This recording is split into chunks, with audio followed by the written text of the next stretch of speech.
In this video, we're covering tangents and normals. You may already have some understanding of what a tangent is. So remember that a tangent is a straight line that touches a curve at a singular point. And we use that to find what the gradient is at that point. So as you can see, there's a green tangent to the line there, and then there's a blue one. You can have multiple tangents. Alright, so we need to find the gradient of the tangent to the curve fx equals x squared plus x minus 4 at negative 738. So that's the important part too.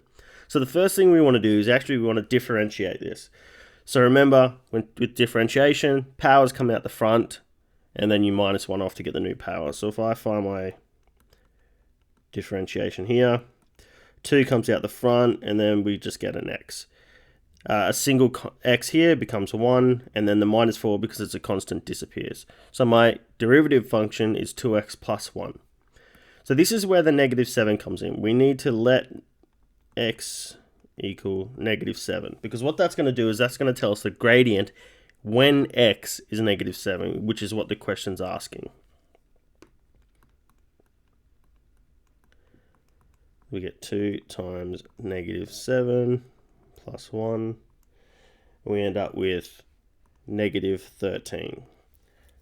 So the gradient of the tangent is negative 13. You can write that if you want. Gradient equals negative 13. All right, or up here you could put m, whatever you want. Sometimes it is good to write a little statement though. All right, so the next thing we're going to look at now is normals to the curve. So a normal is just a straight line that's perpendicular to the curve, to the tangent, at the same point. So in green, you can see there's a tangent there to that line, and then the blue line is perpendicular because you can see the right angle there. All right, so it's perpendicular to the tangent.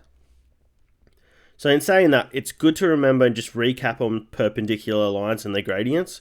So remember, if two lines with gradients m1 and m2 are perpendicular, then when you multiply them together, so m1 times m2, you get negative 1. The other way to do it is one of the gradients equals negative 1 over the other gradient. So here, we're going to find the gradient of the normal to the curve y equals x cubed plus x squared plus 3x minus 2 at negative 4, negative 36. So you start the same way as if you were doing this for a tangent. We do need the gradient of the tangent. So we're going to differentiate this. So dy over dx equals 3x squared plus 2x plus 3. And then we want to let x equal negative 4.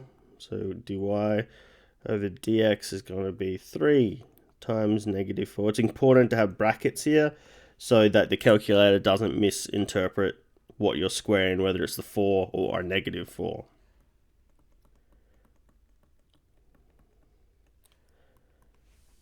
And you can put that in the calculator and you'll end up with 43. And now this is where the next step comes in. So far that's been the same as our first example. The next part is to remember that m1 equals negative 1 over m2. So if we're trying to find the gradient of this other one, let's say we're trying to find the gradient of the normal, it's going to be negative 1 over the gradient of the tangent. So in our case, it's going to be negative 1 over 43. So the gradient of the normal is negative 1 over 43. Now the last thing we need to cover is how do we use this to find the equations of the tangents and normals.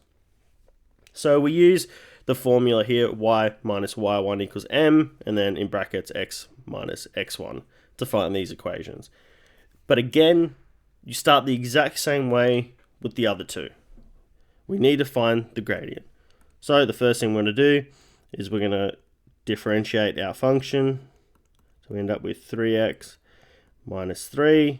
We want to let x equal 3. So our gradient is going to be 3 times 3 minus 3. So we end up with 6. Oh, I just noticed that I forgot the squared up here. There.